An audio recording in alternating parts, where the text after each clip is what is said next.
Because the Lord's appearance in this material world is bewildering, there are different opinions about the birth of the unborn. In the Bhagavad Gita, the Lord says that He takes His birth in the material world, although He is the Lord of all creations and He is unborn. So there cannot be any denial of the birth of the unborn, because He Himself establishes the truth. But still there are different opinions as to why He takes His birth. That is also declared in the Bhagavad Gita. He appears by His own internal potency to re-establish the principles of religion and to protect the pious and to annihilate the impious. That is the mission of the appearance of the unborn. Still it is said that the Lord is there to glorify the pious king Yudhisthira. Lord Sri Krishna certainly wanted to establish the kingdom of the Pandavas for the good of all in the world. When there is a pious king ruling over the world, the people are happy. When the ruler is impious, the people are unhappy. In the age of Kali, in most cases the rulers are impious, and therefore the citizens are also continuously unhappy. But in the case of democracy, the impious citizens themselves elect their representative to rule over them, and therefore they cannot blame anyone for their unhappiness. Maharaja Nala was also celebrated as a great pious king, but he had no connection with Lord Krishna. Therefore, Maharaj Yudhisthira is meant here to be glorified by Lord Krishna. The Lord had already glorified King Yadu, having taken birth in his family. Although he is known as Yadava, Yaduvira, Yadunandana, etc., he is always independent of such obligation. He is just like the sandalwood that grows in the Malaya hills. Trees can grow anywhere and everywhere. Yet because the sandalwood trees grow mostly in the area of the Malaya hills, the name sandalwood and the Malaya hills are interrelated. Therefore, the conclusion is that the Lord is ever unborn like the sun, and yet He appears as the sun rises on the eastern horizon. As the sun is never the sun of the eastern horizon, so the Lord is no one's son, but He is the Father of everything that be. So we are reading this part of the Srimad Bhagavatam on Sundays, describing prayers by Queen Kunti. Kunti, a great devotee of the Lord, she offered these prayers to Lord Krishna when he was about to go to Dwaraka from Hastinapura. And these prayers are part of the Bhagavatam because there are some very profound spiritual principles and truths mentioned in them.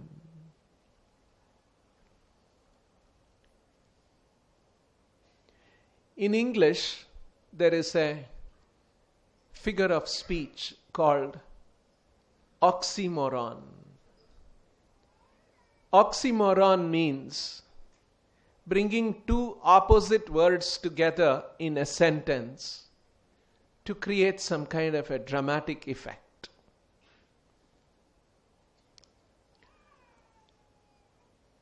An example of an oxymoron is deafening silence. See? Deafening and silence are opposite.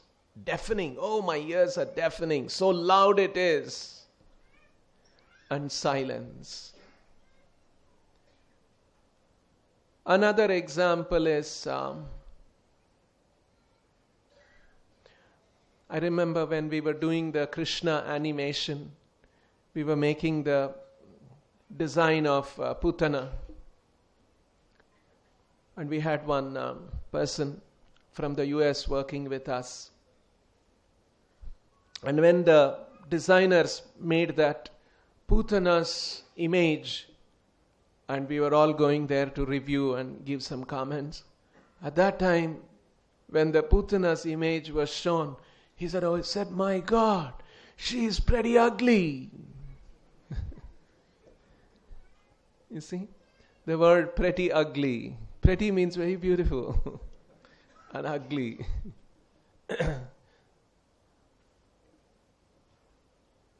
These are all oxymorons in English. Open secret. Secret means something that's hidden, not open. Open secret is a oxymoron. Some people, someone mentioned to me, there's one more oxymoron. Happily married. Maybe some people don't agree. At least brahmacharis can be sure about it. So, here in this verse, we find an oxymoron in the prayers of Kunti Maharani. She is saying, Kechidahur ajam jatam. Ajam jatam. Ajam means unborn. Jatam means born. And that's why Prabhupada also has translated in the purport, in the translation, and explained in the purport. Some say that the unborn is born. You see? It's a beautiful expression. The unborn is born. Ajam jatam. He is ajam. Krishna is unborn. But the discussion is about his birth. Why does he take birth? He is unborn. And so, there are different opinions about why the unborn is born. And that different explanations Kunti Devi is giving in these few verses.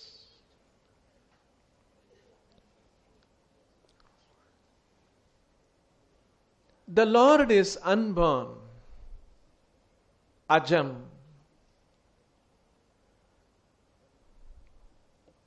So how do we understand he is born? Yes, it is a bewildering factor. Krishna addresses this in the Bhagavad Gita also, this point.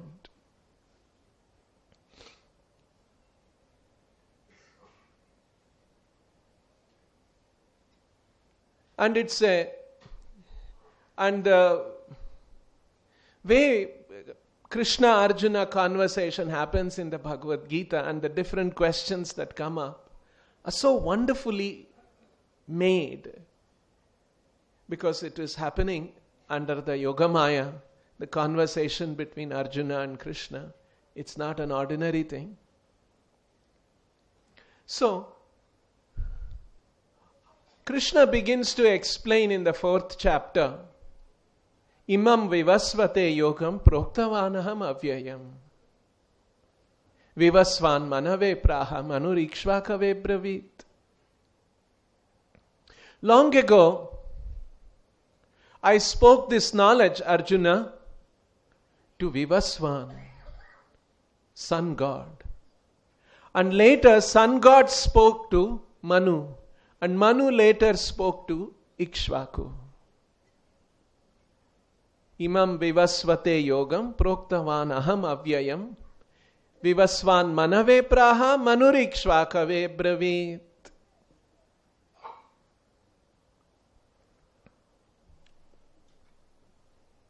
Like this morning, I got a WhatsApp message from a devotee in Delhi. And he said in the message, Prabhu, yesterday we had a very good meeting in so-and-so place in Delhi. And we went and met Mahatma Gandhi. And he was sitting just a chadar, just a dhoti and nothing on his upper body, like we have all seen his pictures. And he was sitting on a white mattress, white bed sheet on a mattress. And next to him was Pandit Jawaharlal Nehru was sitting. And he was wearing nice Nehru coat and a cap, Nehru cap. And we talked to him, and both of them were very nice and respectful to devotees. Then already you must all be wondering, what's this going on? Last week, few devotees came from Mysore. And they were telling me that some days ago, they had invited Tipu Sultan to their temple. And, although he's Tipu Sultan, but he came to the temple and it was a very good meeting. When we describe these things, what goes on in your mind? Arey, come on. Prabhu, what's happening to you? Why you are saying WhatsApp message? That means now some devotee met Gandhiji and Nehru.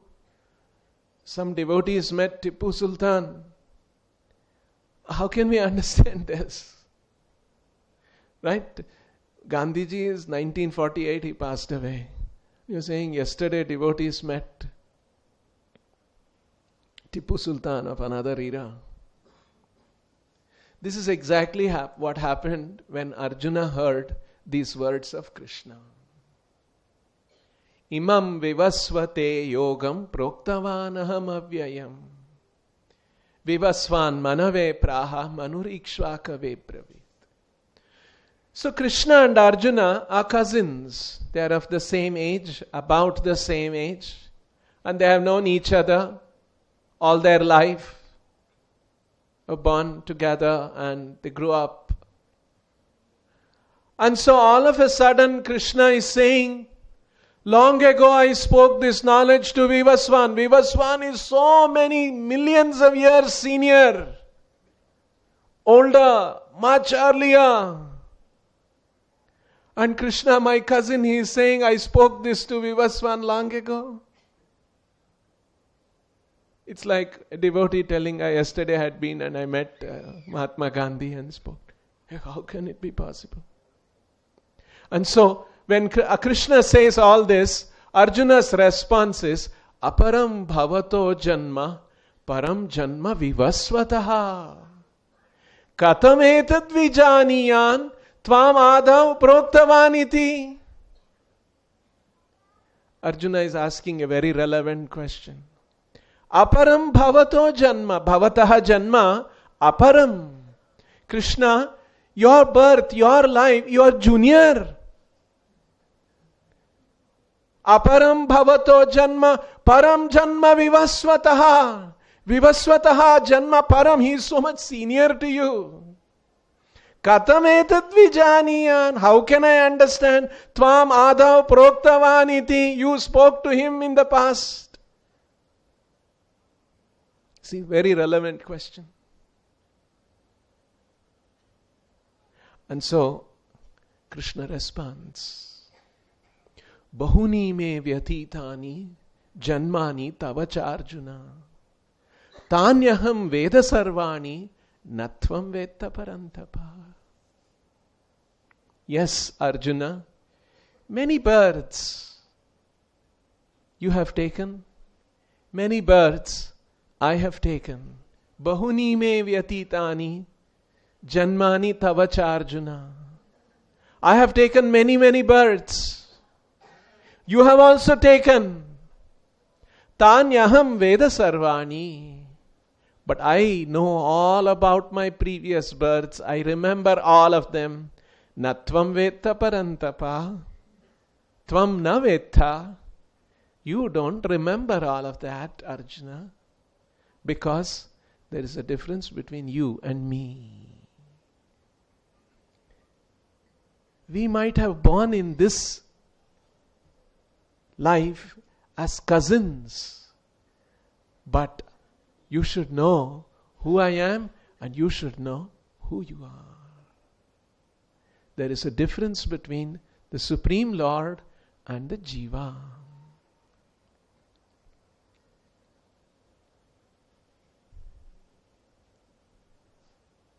In the next verse, Prabhupada is referring to that in the purport here.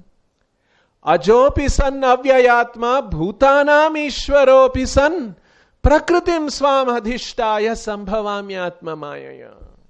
This is all about sambhavami. Sambhavami means appearing, taking birth. This discussion is all about taking birth. And Krishna also uses a similar oxymoron here. Ajopi san avyayatma sambhavami. I am unborn, but I appear. I take birth. Ajopi san avyayatma bhutanam ishwaropi san prakritim swam adhishtaya sambhavamyatma mayaya. I am unborn. I am avyaya. Bhutanam Ishwarapi san. I am the controller of everything that exists. Bhuta. Bhuta means something that is created. It has come into existence. Bhutanam Ishwaropi san. I am the controller of everything that is created. Prakritim swam adhishtaya. Adhishtaya means firmly fixed. Swam prakritim adhishtaya. Fixed firmly in my own position as unborn. Avyaya. Bhutanam Ishwaraha. Sambhavami. I appear. So Krishna immediately begins to explain in the Bhagavad Gita that who he is. What is the position of Krishna?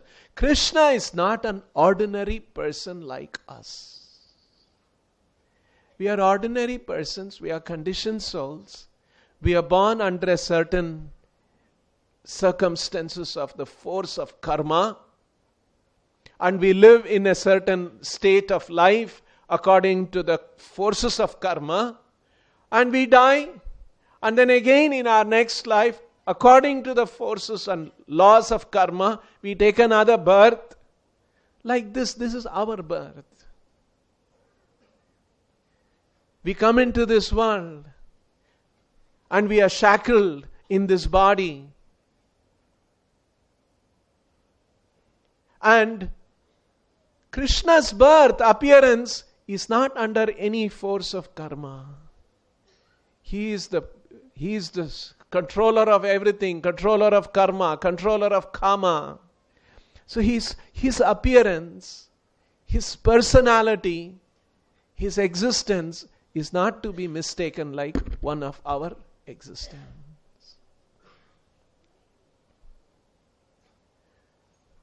Prabhupada gave a nice example.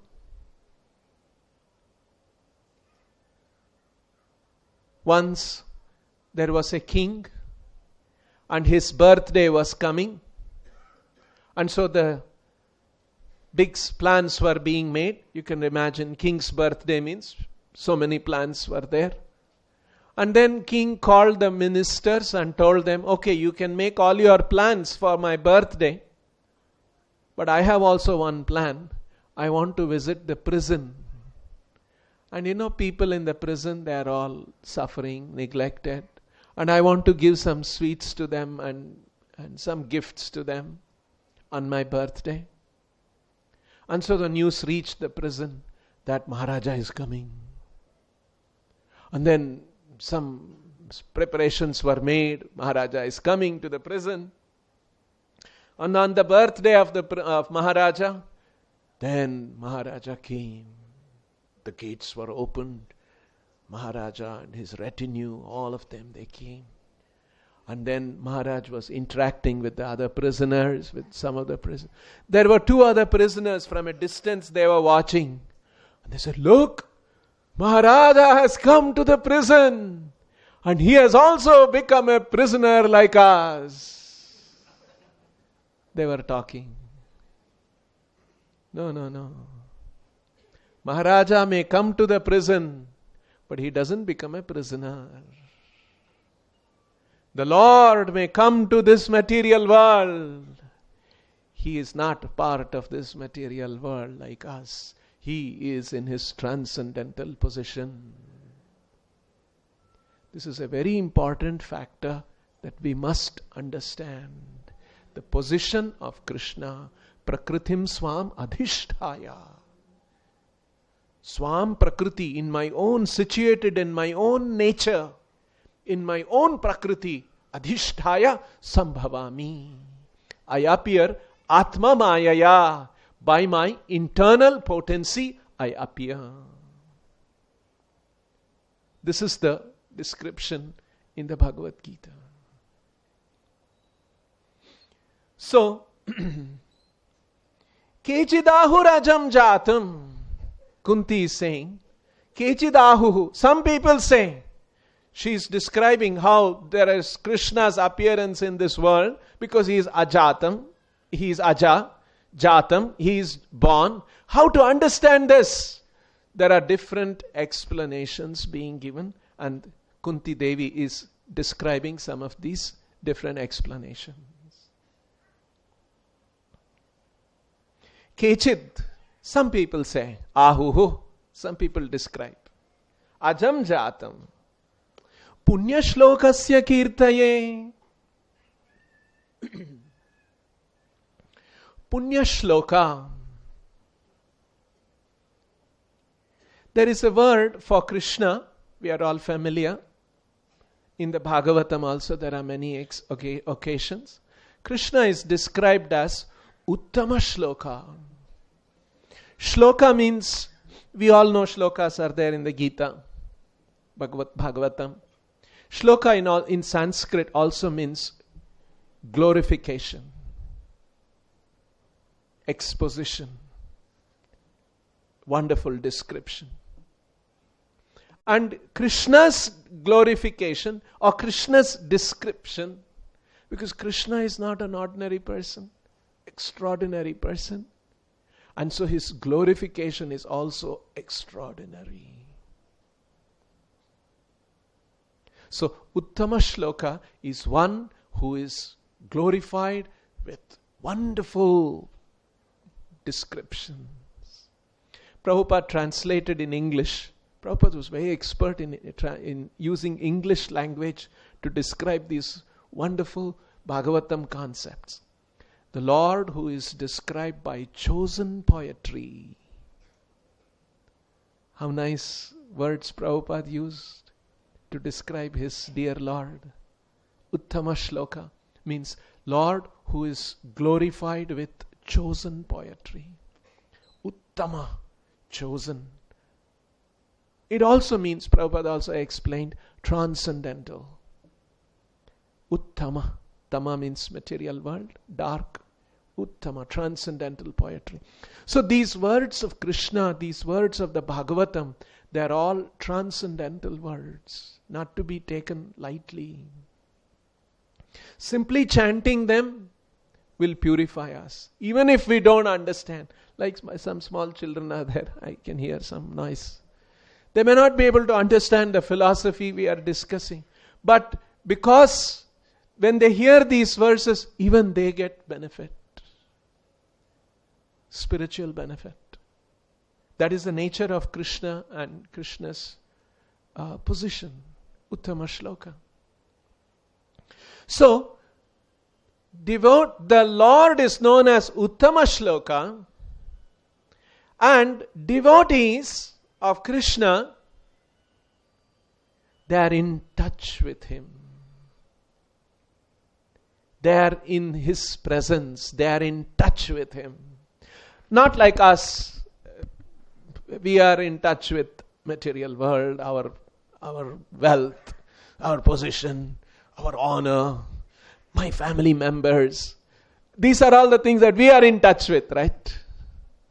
And if something is going away, we become worried because these are all my possessions. We are in touch with these things. We don't understand these are all fleeting things. But devotees of the Lord, pure devotees, they are not in touch with these material things. They are in touch with the Lord. And so, devotees, description about devotees, describing devotees, talking about devotees increases our punya. And that is why devotees are called punya shloka. Krishna is called uttama shloka and devotees are called punya shloka.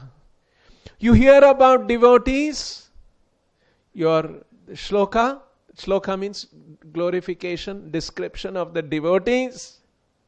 It punya vardhanam. It increases your punya. It increases our pious credits. And so devotees are described as punya shloka. Punya shlokasya kirtaye. Another word. Yado priyasya anvavaye. Yadoho, Yadu, Maharaja Yadu. Krishna, we know that Krishna is also known as Yadava. He appeared in the Yadava family. That family got the name Yadava because there was one great devotee king by name Yadu. And so in that family, Krishna appeared. So, Punya Shlokasya Kirtaye Yado Priyasya Anvavaye Malayas Eva Chandanam.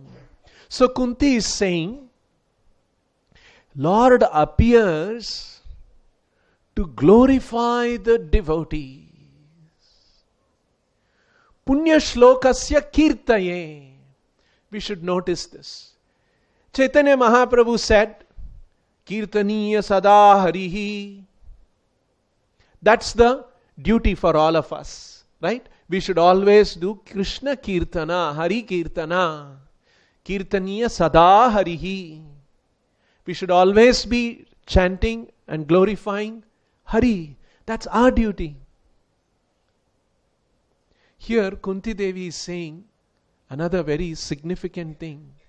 The Lord appears to glorify His devotee.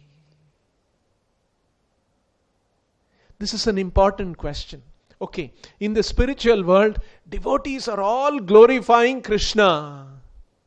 What is Krishna doing? Krishna's work in the spiritual world is to glorify the devotee. This is the spiritual principle, the spiritual dynamic that works in the spiritual world. All the devotees are thinking how to glorify Krishna, how to please Krishna. And Krishna, the Supreme Lord, what is He thinking? Day and night, how to glorify and how to please my devotee. Because there is the dynamic of love between the Lord and the devotees in the spiritual world. Contrast that with, in the material world, what is the dynamic that exists among all of us in this world? We all think how I can be glorified, how I can be happy, how my name can be glorified. In the 1980s, some of you might have read this book. Dale Carnegie wrote a book, How to Win Friends, How to Influence People and Win Friends, or something like that. How to Win Friends and Influence People, one of that. Right? I'm sure you know that. Dale Carnegie say one of the things he mentions in that book, how to win friends. and how to influence people. That's the book all about, right? So he says, when you talk to people, you should know this principle. One sweetest thing that people like to hear again and again. And if you know this is a very sweet thing that they like to hear again and again, you can influence them, you can win them. And that is their name. And if you keep using their name again and again in your conversations, you can win their heart. You see, that's how we are all. We like our name to be mentioned again and again. So nice to hear. Please continue. That's how we are. We like ourselves to be glorified, ourselves to be the center. Everyone is struggling like that in the material world. Everyone's consciousness is like that. I want to be in the center. I want to be glorified. Everyone should work for my pleasure. I should be enjoying. And if somebody else is enjoying, I become very envious about that. See the contrasting dynamic that is in the spiritual world and in the material world. Here each one of us, we want ourselves to be glorified. Me the center. And there everyone wants Krishna, and Krishna wants all devotees. That is why, that is where real love exists. In the material world, whatever love we talk about is actually, I want to be enjoying, I want to be in the center, but I make a loving arrangement, a so-called loving arrangements, so that you can do that to me and I will do that to you also. It is for personal gratification. That's why Srila Prabhupada says, true love doesn't exist in the material world, or it's very, very, very rare. It's actually lust. And a very neat arrangement of people for satisfying each other's lust is sometimes called love in the material world. True love exists in the spiritual world. So, yado priyasya anvavaye, Prabhupada has translated. Some say that the unborn is born for the glorification of pious kings, Punya Shloka, and others say that he is born to please King Yadu. Just see, in devotion we learn, we should be glorifying Krishna, we should be pleasing Krishna. Krishna is thinking, I should be glorifying devotees, I should be pleasing my devotees.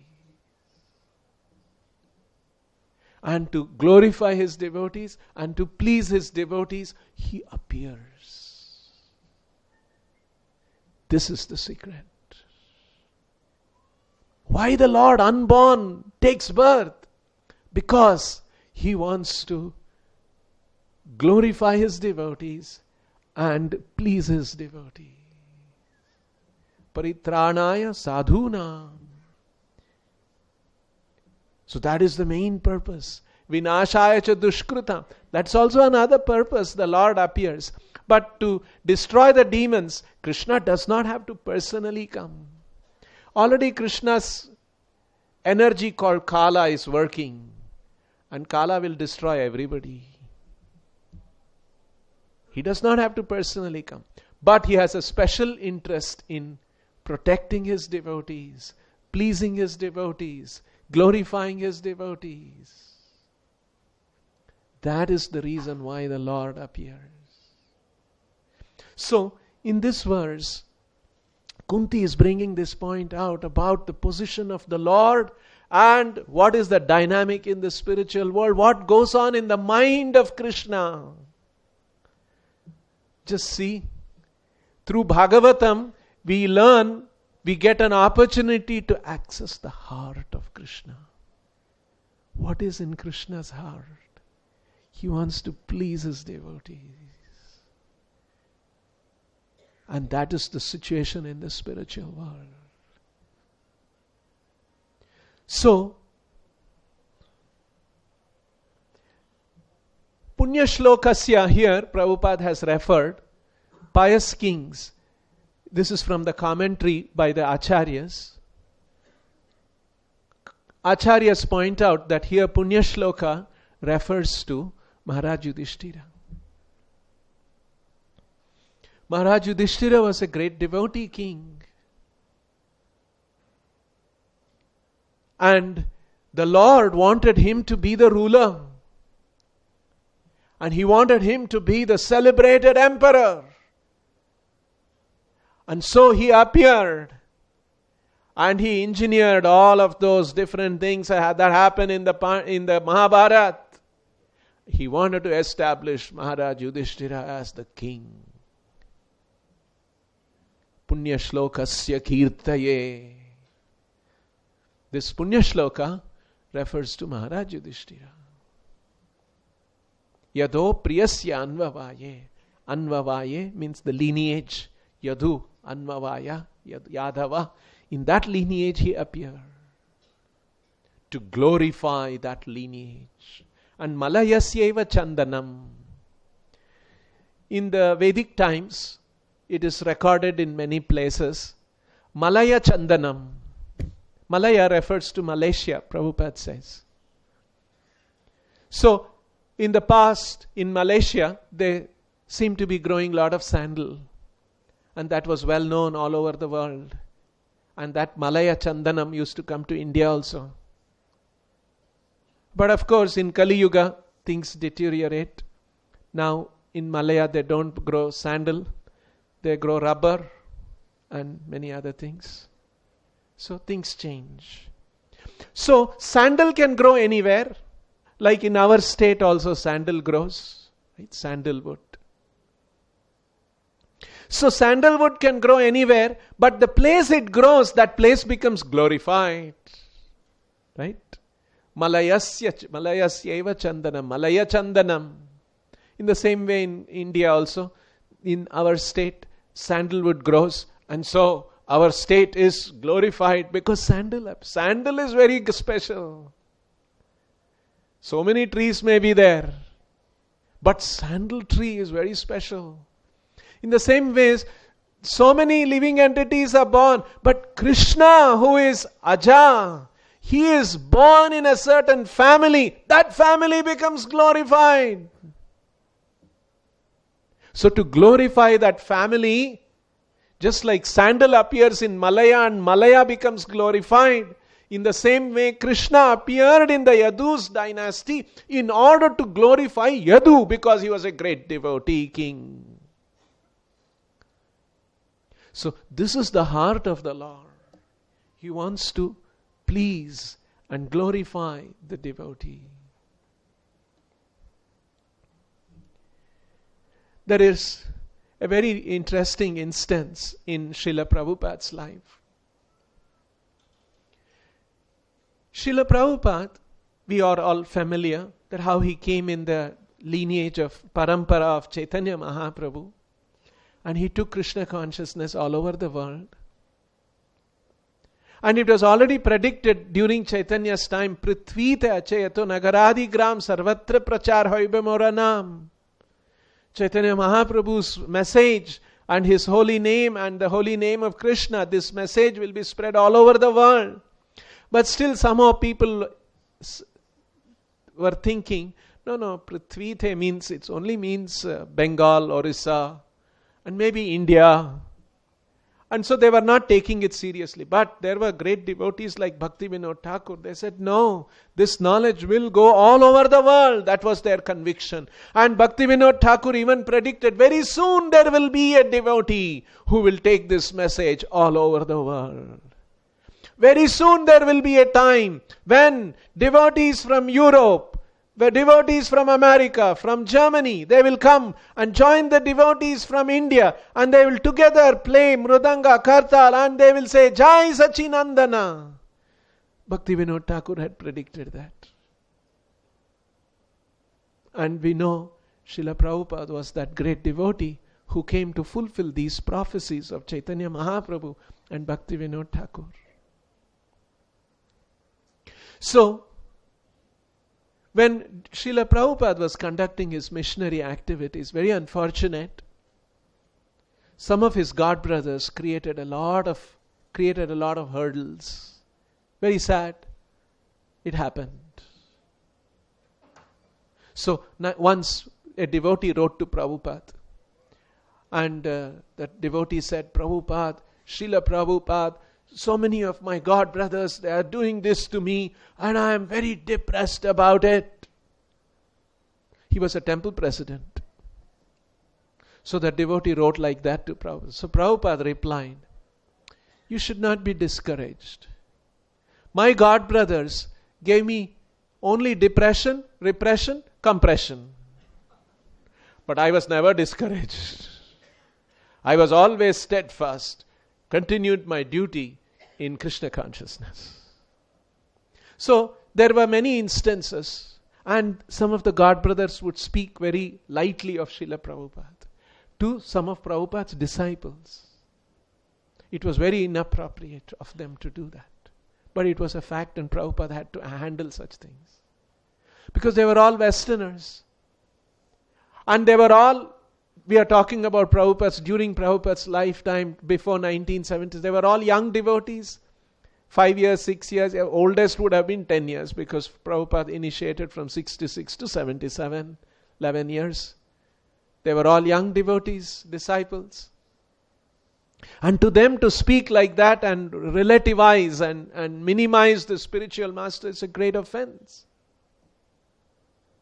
So once, one criticism some god brother of Prabhupada made to one of the Prabhupada disciples, said, actually Chaitanya Mahaprabhu didn't want this knowledge to go all over the world. How can it be? If he wanted, he would have done it himself. Why he didn't do? He's God. He's Krishna. And so, some devotees had heard that one, and those days devotees must have discussed, and then the matter was brought to Srila Prabhupada. Prabhupada was on a morning walk in Nellore. Prabhupada had come to Nellore in Andhra Pradesh. Somebody was giving him land, and they had promised that temple can be built. So Prabhupada visited that place. So on a morning, he was going on a morning walk, and one devotee Prabhupada's disciple told Srila Prabhupada, some god brothers of yours are criticizing that Chaitanya Mahaprabhu didn't want this to go all over the world. If he wanted, he would have gone himself. Prabhupada was disturbed about that when he heard such things. But he said, he stopped walking, put his cane down, and he very emphatically said, yes, Chaitanya Mahaprabhu didn't do it because he wanted me to do it, and he wanted me to get that credit for taking his message all over the world. So that is actually the position of Srila Prabhupada. It's a fact, isn't it? He's God. He could have done anything. He could have done it himself. But he didn't do it himself. He waited. No, let my devotee is there. I know, I've already marked him. He will come. And let him take this knowledge all over. Let him become glorified. I want him to be glorified. This is Krishna's mind. Devotee's mind is, I want to glorify Krishna. And Krishna's mind is, I want to glorify devotees. This is actually the position of Srila Prabhupada. Even Krishna thinks that I must glorify Srila Prabhupada. That is the great pure devotee Srila Prabhupada is. Not an ordinary thing. Such pure devotees are very rare. To come in touch with such pure devotees, to hear from him, to be saved by him, to serve his mission.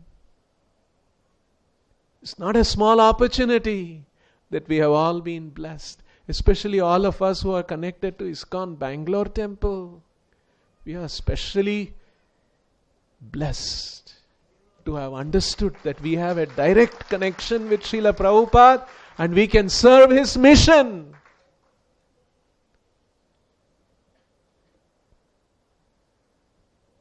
And there were some very wonderful things that happened during Srila Prabhupada. Krishna was doing all of this. You all know, 1965 Prabhupada went to America in the boat, in the ship Jaladuta. And on board the ship had just taken off from Cochin. And it was heading towards the Mediterranean Sea. And there, when it was still heading towards the Mediterranean Sea, in the ship, Srila Prabhupada had a heart attack.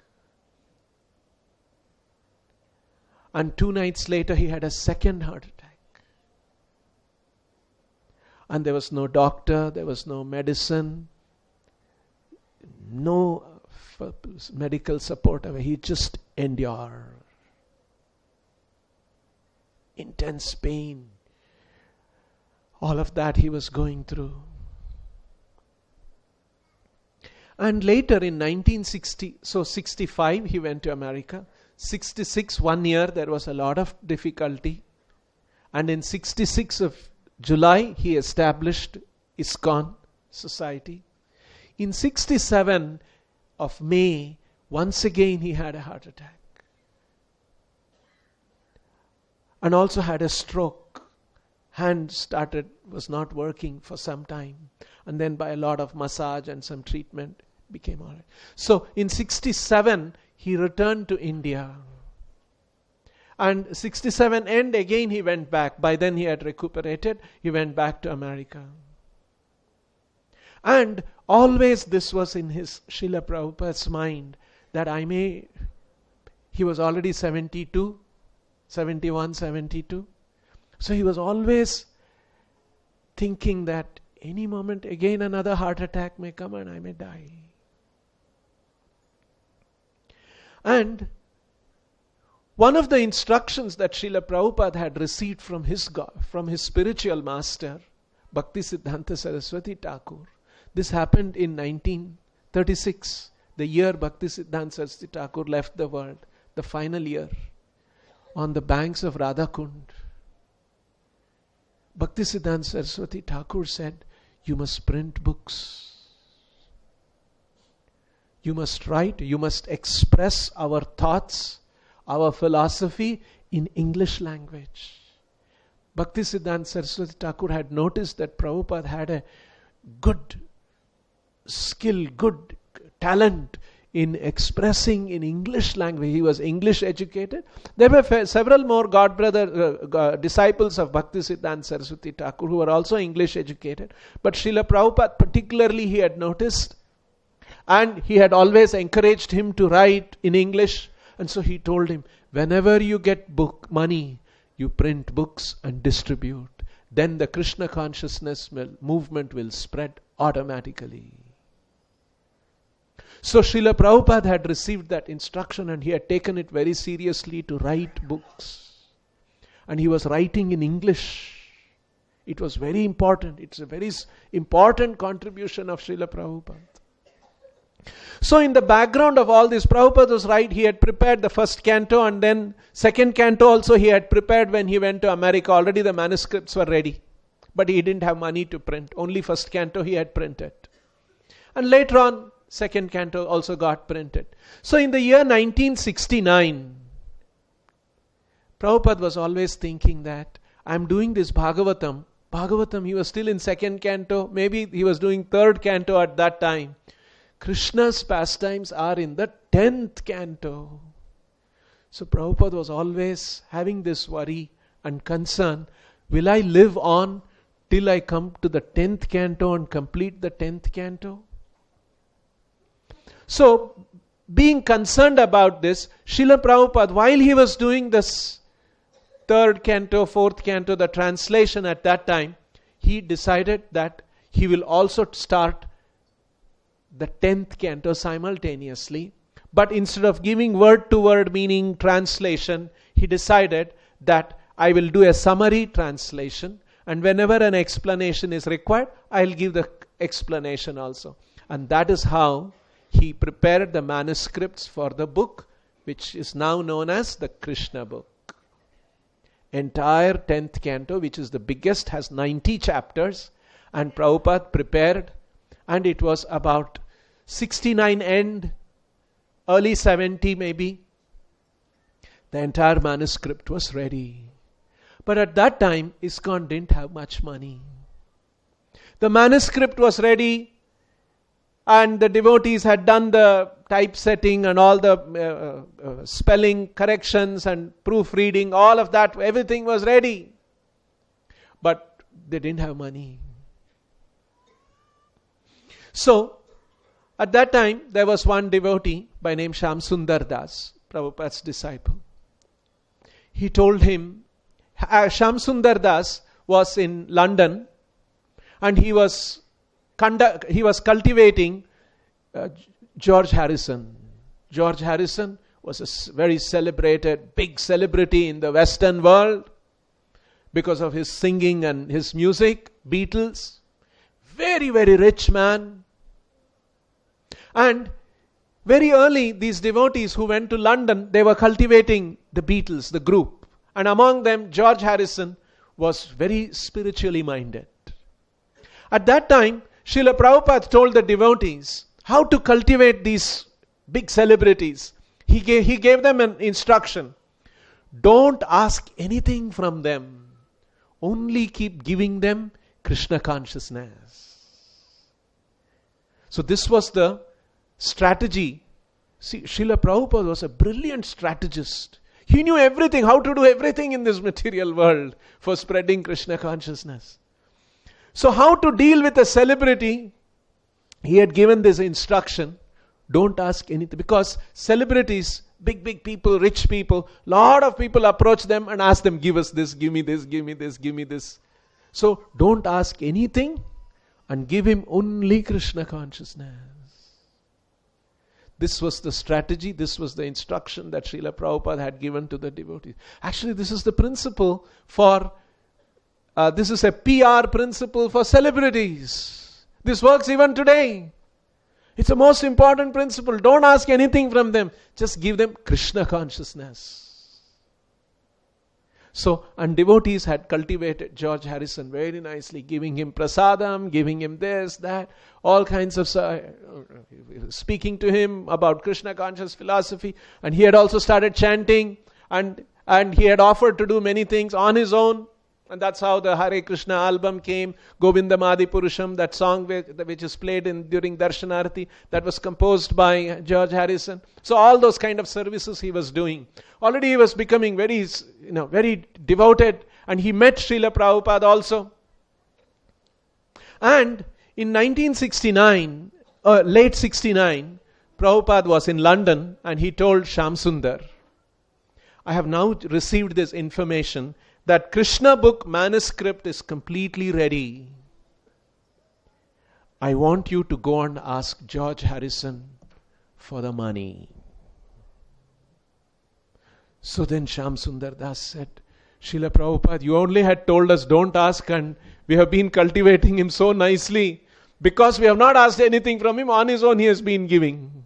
So is it okay, Srila Prabhupada? I am little hesitant. So, Prabhupada said, no. You must ask. So then Shamsundar very hesitantly asked Prabhupada, how much is it? And Prabhupada had already got the estimate for printing it. And the cost estimate was $19,000. $19,000 in 1970 is about $100,000 in today's currency, which is about 65 lakh rupees. So big amount, not small amount. So go and ask 65 lakh rupees from George Harrison in today's terms. So Shamsundar said, Srila Prabhupada, no, this is too much. He's just giving us about 3,000 pounds he's spending. He's buying one marble for us, marble for our altar, and he's already agreed and he's paid for it. And again to go and ask him. So Srila Prabhupada said, no, you go and ask him. Don't worry. You tell him, I have asked. See how Srila Prabhupada was ready to become to take the blame. You tell him, I have asked for this book, this Krishna book, very important. And Krishna will guide you. Krishna will help you. So Shyam Sundar said, oh my God, Prabhupada is saying this. How can I not do all right? So then on that particular day, that was the day when they had gone to choose that marble for which George Harrison had paid about 3 or 4,000 pounds. Those days, 3,000, 4,000 was also a big amount. And after selecting the stone marble for the altar, they came to one other person's, their acquaintance, their home, and it was in the night. It was already about 8 o'clock. And they were all Westerners, Britishers, and they were all becoming devotees. And they all had dinner together.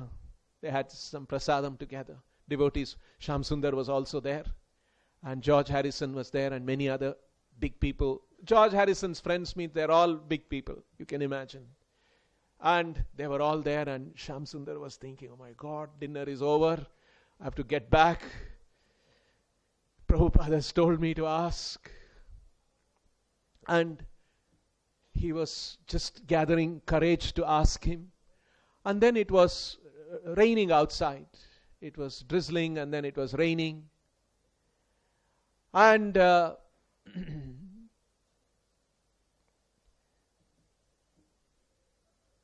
Sundar, at one point, he said, George, there is a book that Prabhupada is writing, Krishna book. It is the most important part in the Bhagavatam. It describes all the birth and the pastimes and all of that. It's from the Bhagavatam, and Prabhupada has translated that and written that. And Prabhupada wanted me to ask you. I'm a good man.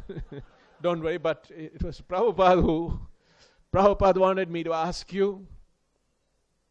And already George was hearing intently, and his face was becoming tight. And he knows something is coming up. And then Shyam Sundar was just gathering it. And the printing of the book, it's raining outside. Heavy rain. The rain also had increased, and thunder, storm, lightning. And George has become very intense. His face. And George, it costs $19,000, and Srila Prabhupada wanted me to ask you if you can contribute. Just then there was a big thunderstorm, and lightning hit the house and blackout. Everyone was in dark. Suddenly, and the whole house was shaken up. Lights went out. Thunder, storm, big flash of lightning outside in the dark. Everyone, they were all talking little here, there.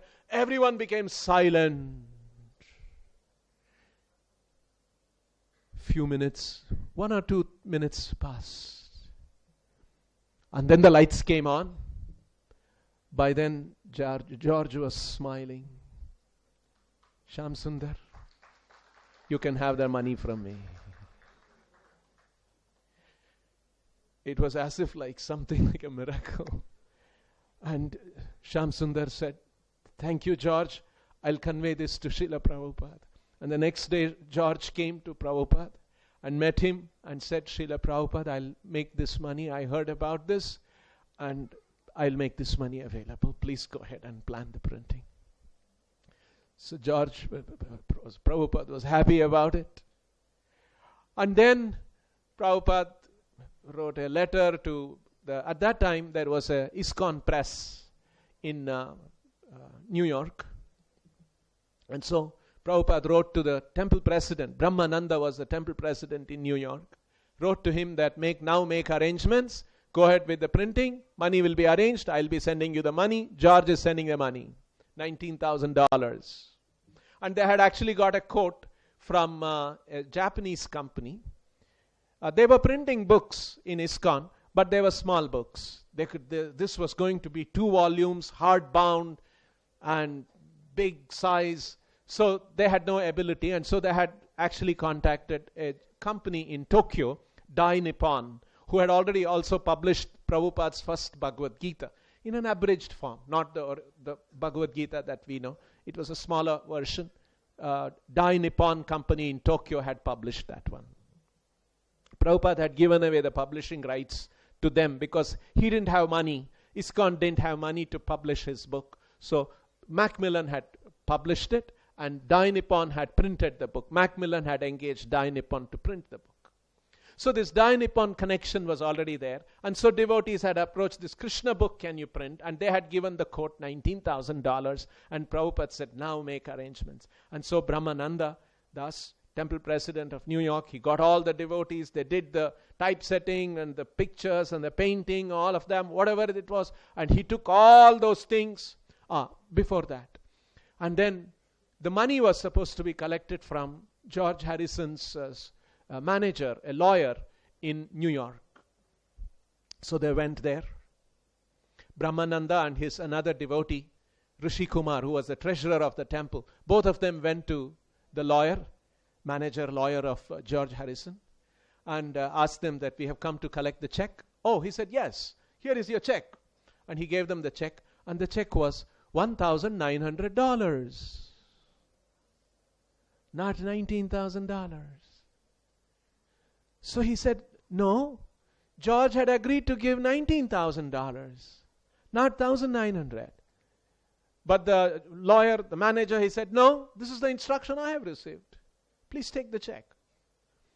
Then they were in a dilemma whether to take the 1,900 and ask later on, at least you're getting 1,900. Or, no, I want the full 19,000, only then this dilemma. That Brahmananda and Rishi Kumar, they talked, and the Rishi Kumar said, no, Prabhu, let's not take. Let's ask for the full money. And so they said, no, you please keep the $1,900 check. We will come back to you. And they came away. And they wrote to Prabhupada. Prabhupada was surprised. Prabhupada wrote to George.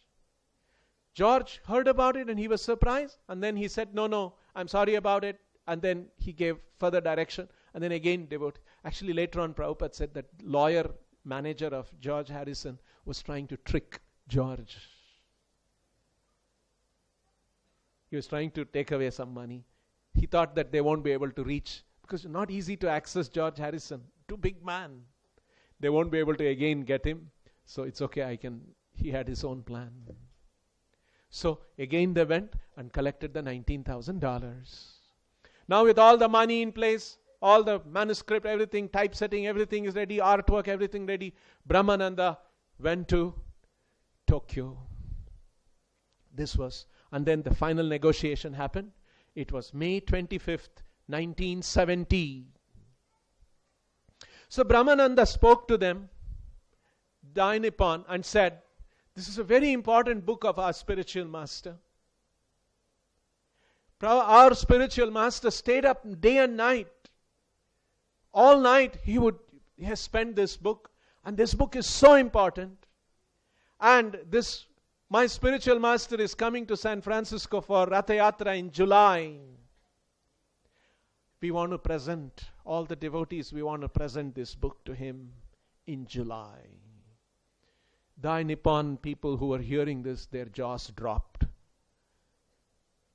Today is May 25th. In July, just about 1.5 months. This is a big book. You are talking 2 volumes. Color printing, all of that. Not possible. So Brahmananda requested them, no, please don't say that. Please, somehow you should do it. And then the Dai Nippon executives, they went back, they had their senior meetings, senior level meeting, and they came back and they said, all right, we will try. We can't be sure.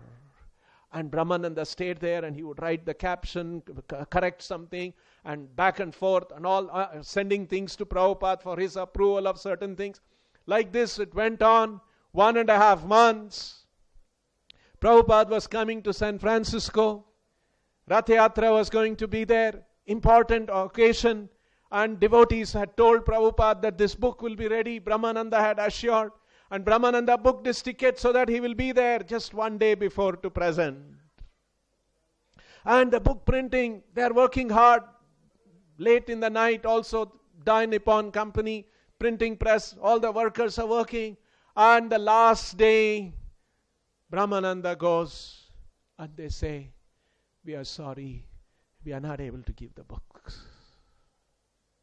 Brahmananda is very sad about it.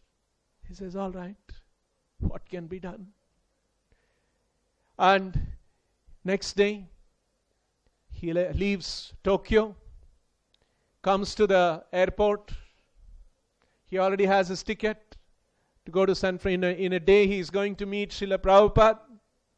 But what to do? Krishna book is not ready. Gets into the airport and then he's just about to, the aircraft is there. He's about to climb. He's climbing the steps of the aircraft. Some message has come to the aircraft. And then they have identified, oh, is that you? And then the cabin attendant, that woman comes and says, hold on, don't enter, don't come to the plane. Look there. She points out. And Brahmananda looks around and turns there. There are 3 limousines, black cars, big cars. And there is so many, 3 cars coming. And the windows are open and they are waving the flag. And they are shouting. And the 3 cars come close to the aircraft on the tarmac. And says, go, because they are calling you. They have there is some message for you. We got the message from the air control. Please go and meet them. So Brahmananda gets down and he goes. There are 12 Japanese men in suit. They come out, in black suit, they come out. And they say, we just managed to complete these 25 copies of the advanced copies of the Krishna book. And they give him a carton. Brahmananda had tears in his eyes.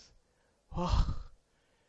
And he grabbed them, he thanked them, and they all bowed and took the carton, came back to the aircraft and put the air in the thing and sat down, and he was thinking, oh my God, what did Krishna do? What Prabhupada and Krishna have done for this important book to be published like this? And then after the aircraft took off, he brought the carton out and he was too eager to see. And he tore up and opened and he looked at the book. Wonderful Krishna book was there. And he was leafing through the paintings and all of that. There was one other American businessman looking at that. And he said, what's that book about? And he said, this is an important book my spiritual master has written. Can I have a look at that? He said, yes, of course. He can do. And that man was looking at that one. And then after looking at that, he said, can I get this book? And so Brahmananda said, oh my God, can I give him? I'm carrying these 25 books. But anyway, Prabhupada will be pleased only. He said, yes, you can. How much does it cost? He said, $20. He said, okay, here. And he sold the first book right on the flight. And then he came to San Francisco. And then on the day of Rath Yatra, he met Srila Prabhupada and presented the carton, which was actually ripped apart. Told Prabhupada, I'm sorry about it. I wanted to give you in its full form, but in the flight this happened and somebody took the book. Prabhupada was very happy about that.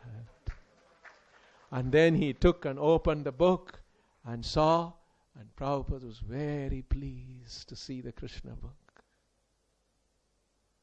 And then he said, bring these books to the Rath Yatra. And then during the Rath Yatra, Prabhupada announced about this book. And in 20 minutes, all the books were sold out. Devotees were there to grab the book. And there was one last book they were holding for Prabhupada. One copy for Prabhupada. Prabhupada said, no, distribute that also. And that book was also given away. So, we can see here Srila Prabhupada sent by Krishna to present this philosophy, to present Krishna's pastime. Oh my God, I'm sorry, I've exceeded the time. I'll wind up. Present this philosophy and Krishna's Leela in English language so that this can be known all over the world. Prabhupada coming, Prabhupada writing, Prabhupada publishing, Prabhupada asking us to distribute his books. None of these are ordinary things. These are extraordinary things. Krishna himself is interested in this, that Srila Prabhupada is glorified. His activities are glorified. His mission is glorified. And just imagine how we should remember this Krishna book that we all read. And it's so important how this book came to be printed, published.